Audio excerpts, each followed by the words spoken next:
Hey everyone, welcome to Coach on Command. My name is Arron Littleton. I am the head coach of the Gymnastics Sport Center Storm, and I am also your host for this wonderful hour of excitement and wonder. I know I said wonder twice, but we're going to roll with it. We've got a great show for you tonight. Thank you for tuning in. I've got some of my distinguished colleagues here who are going to introduce themselves to you, and then we're going to get this party started. I am Coach Kaegan, and I have a quarter behind my ear. Wow, he really had the cord behind his ear. My name is Coach Tracy. I teach the parkour class. That's right. We've got props here tonight. We're getting really big budget. All right, gentlemen. Tonight we're going to talk about an essential part of acro sports, parkour, gymnastics, all of that, and that is confidence. So, you're flipping through the air 6 feet above the ground, or you're spotting somebody who's flipping through the air 6 feet above the ground. Definitely not for the faint of heart. There are a lot of ways that you can try to instill confidence in yourself, obviously. There are a lot of things that can be scary in this sport and need confidence building to happen for you to do them. And even the most seasoned gymnast or free runner are subject to those things. So how are you working up to do the skill? Or maybe if you're talking from the standpoint of being a coach, how are you gearing up to spot the skill, to give yourself the confidence if that skill scares you? Coming at this from both directions, from being the one who flips in the air and the one who's flipping people through the air, like you said, it's terrifying. This is hard. It's not for the faint of heart, and I know I'm just echoing you, but you're right. The way that I work up to skills and the way that I work my students up to skills is I'm not used to cameras on me. You've got a camera in your pocket all day long. You don't have problems functioning around it. I actually do. It's called life. Is he this awkward all the time? As a student, I just do it. I ask for help. Genuinely, no. For myself, I asked for help because literally today, I was trying to do I can do a backflip. I can. I swear. I promise. But I was doing it into the foam pit, and I've never done it off of something before. So I literally looked at Tracy and was like, I can't, help me. Just be there for me. And I could do it, but I needed the support of having somebody there to help me. It's fine. It's a great way to instill confidence. Have a support, or a ghost support even, Placebo is strong. You didn't need me there, but the placebo of me being there gave you the courage. Oh yeah, 100%. A lot of this is just a mind game until you're mentally ready. And that could be 5 minutes, that could be 5 months. It depends on the skill, it depends on the person. Especially with gymnastics, it's one of those, I can only do this skill on a Tuesday after a full moon when I had cereal for breakfast 8 months ago wearing pink socks. It's oddly specific. So what I would say whenever it comes to working up to a skill for me, definitely progression, it's key. First off, you have to instill expectations, I would say. Most people think that these skills are easier than they look, or however you want to call it. But the truth is, some of these take real dedication to accomplish correctly. And so sometimes you just have to instill in them, look, this is a tough skill. You're not going to learn this right away. No one does. I didn't. So expect to fail at first. Don't let that ruin your confidence because you failed once. Every failure is a better attempt next time. You learn from it, you move on next time, right? So that's what I would tell my kids. You really have to start at the beginning to instill that level of expectations, I would say. I think that's solid. Absolutely. So I'm going to speak about this from the vantage point of coaching, of being a coach, because that's what I know. All of y'all are crazy people, and I don't. I don't try to flip because I've got to live long enough to coach. So the first thing that I would say is, number one, as a coach, if you're not a little bit nervous when you're going to spot something, especially something that you don't have a lot of experience doing, then you're crazy. That's just, there's something wrong with you. That's just all there is. I've been doing this for 12 years now, and, getting out there to spot some certain skills could still freak me out if I let it. I mean, if I just wanted to sit around and think about, my life decisions and the things that I've got myself into doing in coaching, then yeah, I could still freak myself out today. I got to say, spotting someone else doing a skill is way more terrifying than attempting it yourself. Because if I attempt it, I can hurt myself. If I'm spotting it, I can hurt someone else. And to me, that's more terrifying.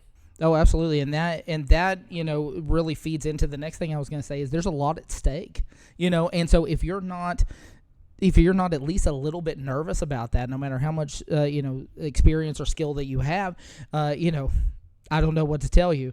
If you're late or you miss, especially when you start, spotting some of these kids on running, tumbling, you're doing round off back handspring, and it's like you got this long to be there. And if you're not there, somebody's going to get hurt. Something bad's going to happen. It's not good. So the thing that I would tell you, and so that is my prognosis of why this is hard. But the thing that you can do is trust your training. Okay, so you'll always be ready before you feel like you're ready. At some point, somebody's just got to kick you out of the nest. And now, don't hear me saying that just go out there on day one and try to spot something. There's a difference between working stuff up and doing the proper progressions and being reckless with other people's lives. So, get your reps in, find a coach who knows how to spot the thing that you're trying to spot, who knows what they're doing. Don't try, and then whenever they say you're ready, don't try to reinvent the wheel. Don't do anything new. Just go out there, do the same thing that you were doing with them, and that will allow you to be successful. I'll say that the most high leverage spotting, like I said earlier, is running tumbling. And so, just a pro tip. What always helped me, because you just get out there and you feel like you're on an island, and it's like there's somebody, you're staring down the barrel, somebody's running at you as fast as they can, and they're about to start flipping and tumbling and doing all this crazy stuff. And you've got to find a way to calm yourself down. If you freak out, it's over. So you've got to find a way to calm yourself down. And the way that worked for me is I like to count it in my head. So I know what the skill is that they're allegedly going to be doing. Some weird stuff happens sometimes, but I know what they're going to be doing.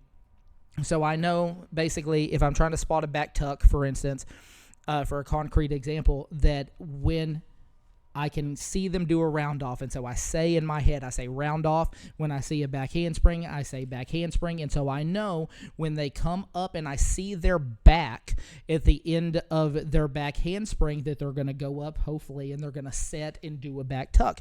And so that's when I got to be there. And so in my head, I see a picture of what it's going to look like, and I wait for that to happen, and then I go in, and it's more of a reaction. But yeah, it's always scary, and that never really goes away. Agreed. All right, so let's take it one degree further. It's easy enough. It's one thing to Jedi mind trick yourself right into doing the skill, but you've got a student who's struggling to develop the confidence to do a skill. Okay, how do you help them? I'm a wizard. And I'm cutting that.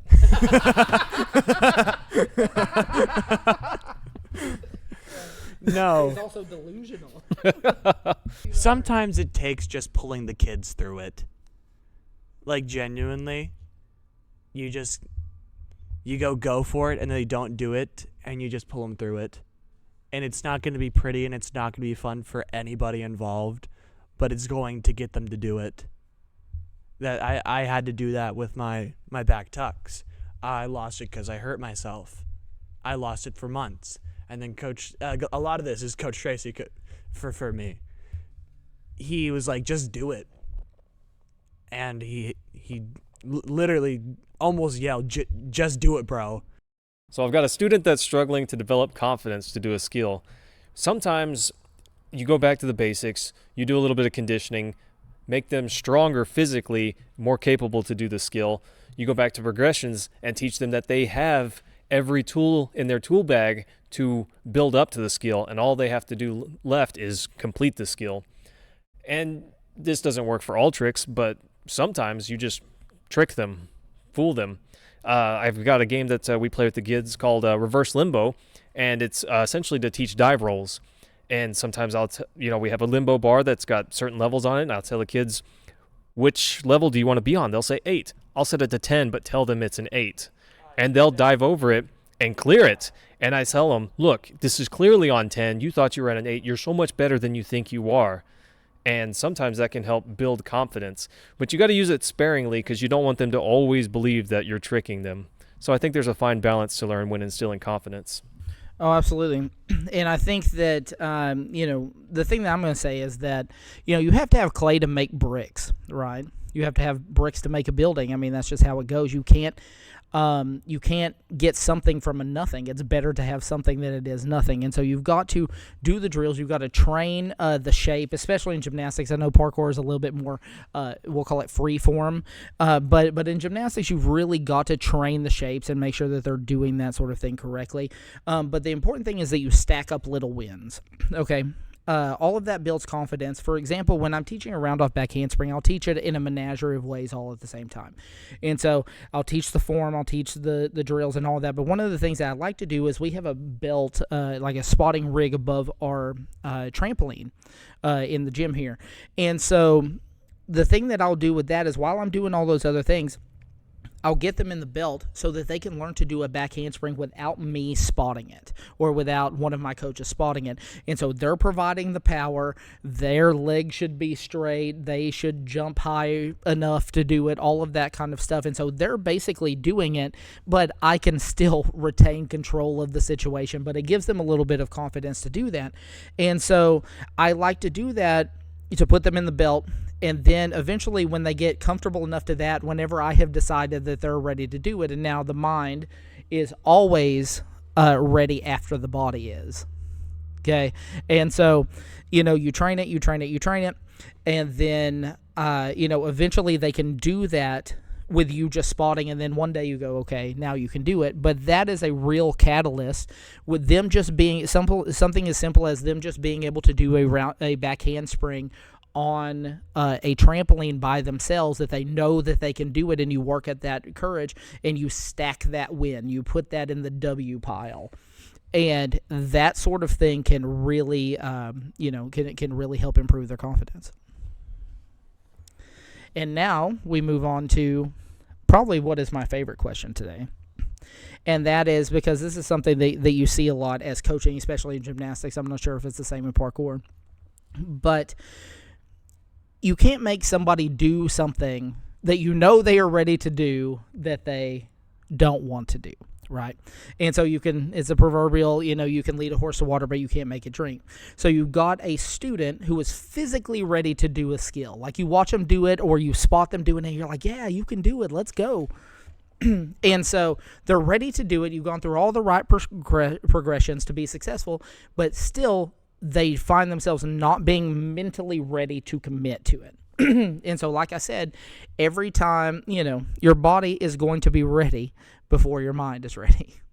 And so what do you do then?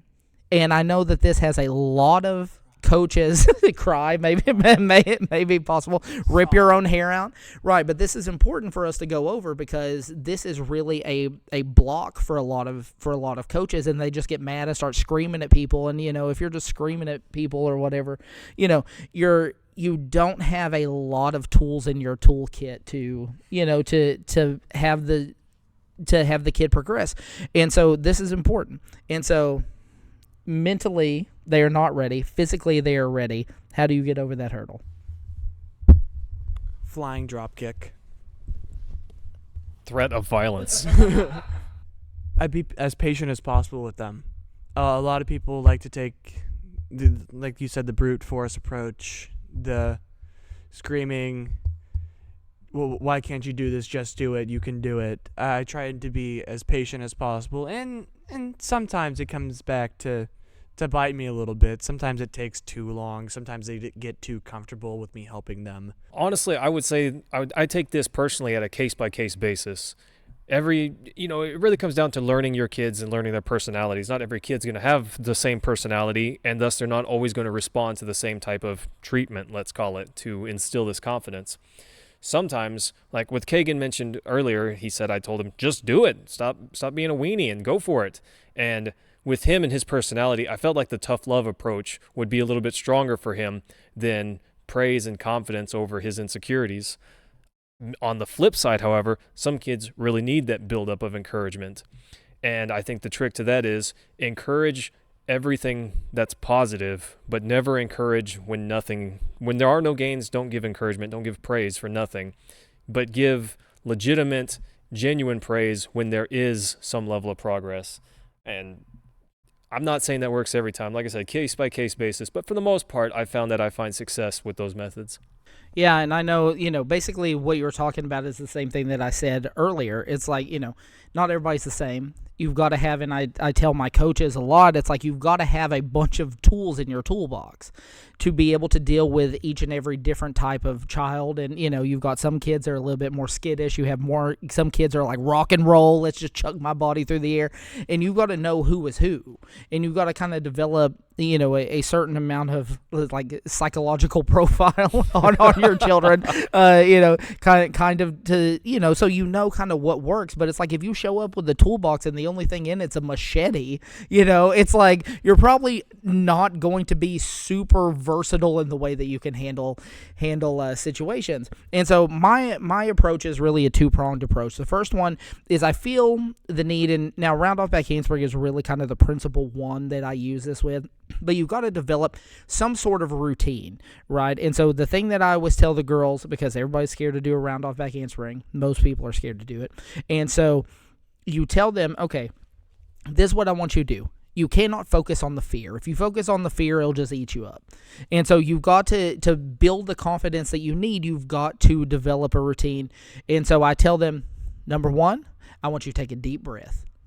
Just cleanse it, because you can get really angsty and jittery inside. And it's like, cleanse, take a deep breath, tell yourself something affirming, whether it be, normally I say, I can do it, I'm the greatest gymnast of all time, whatever you got to tell yourself, like to build yourself up to where you just got to have 2 seconds of insane courage. And if you can do that, then you're gonna get through it, right?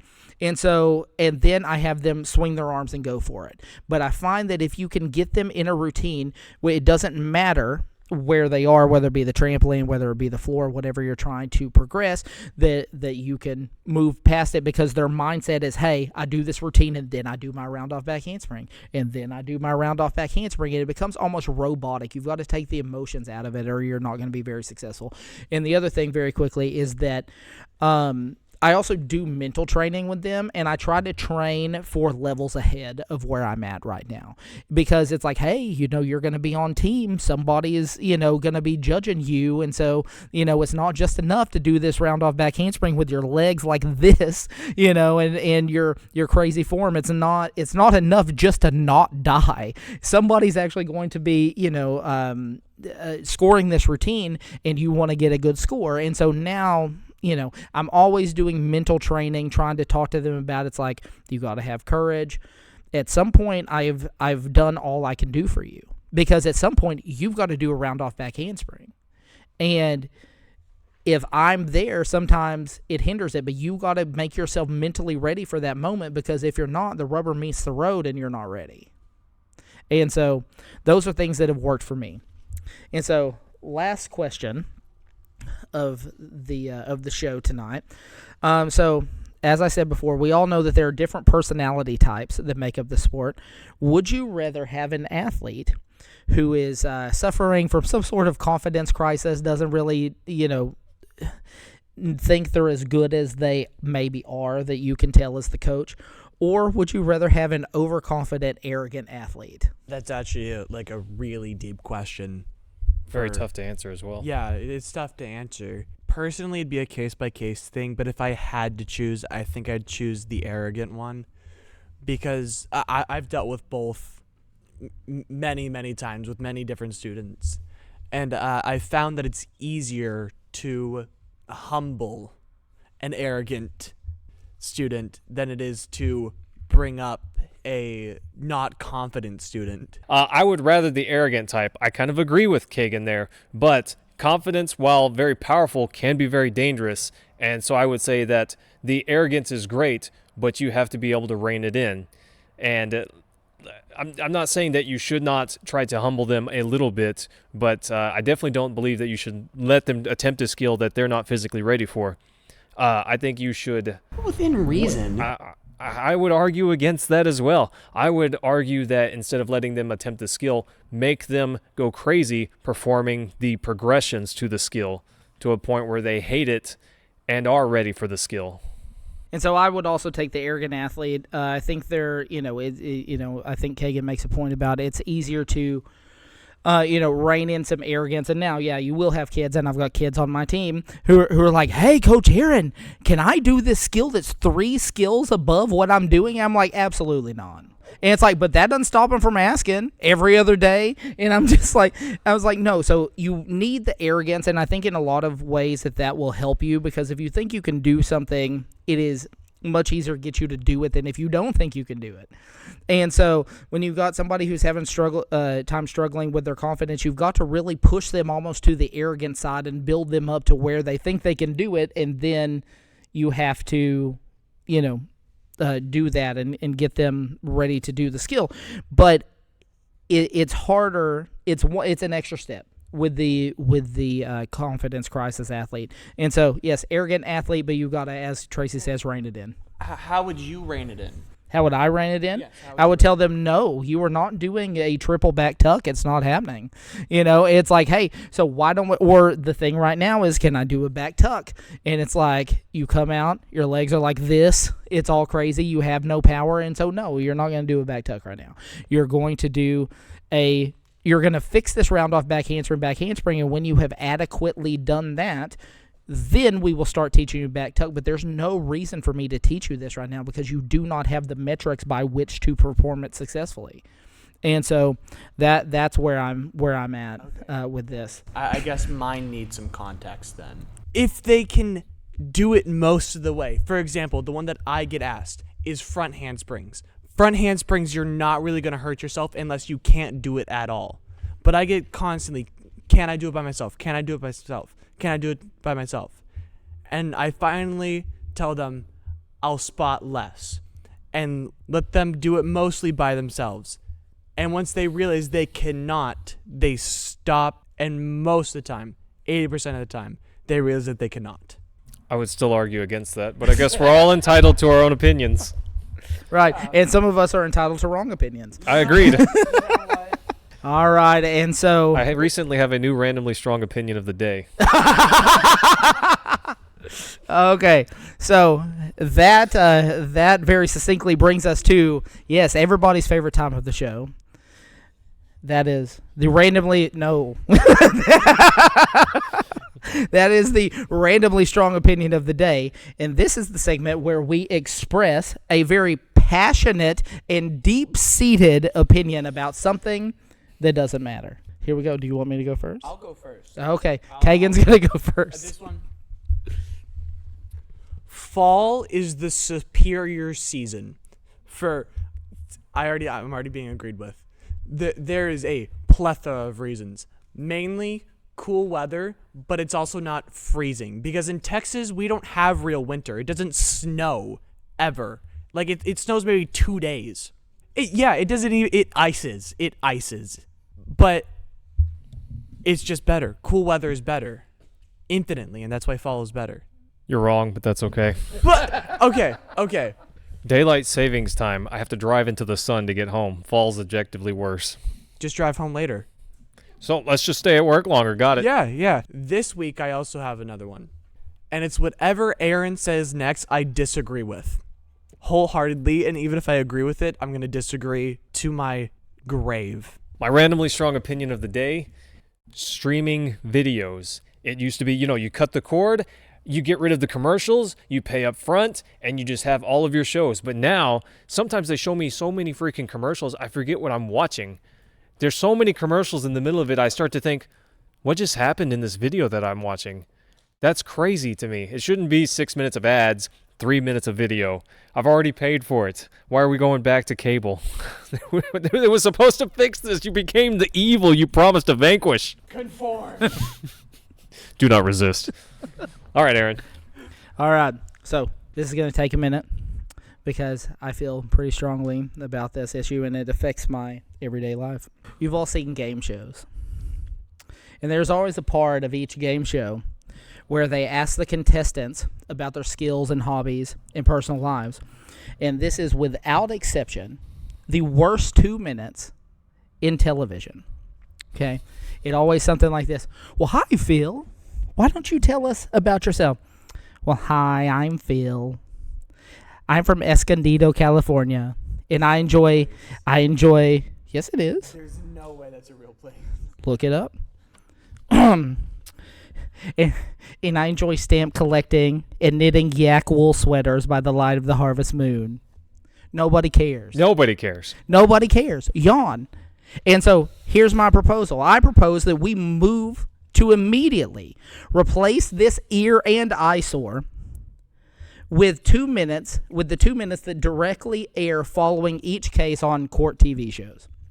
You know the ones where the people are getting ready to leave after suing each other for the most ridiculous nonsense, and they have the opportunity to square off verbally one more time before they leave, and the bailiff is there for some reason, and that reason is not to do anything in particular about the unintentional comical hilarity that's happening around him.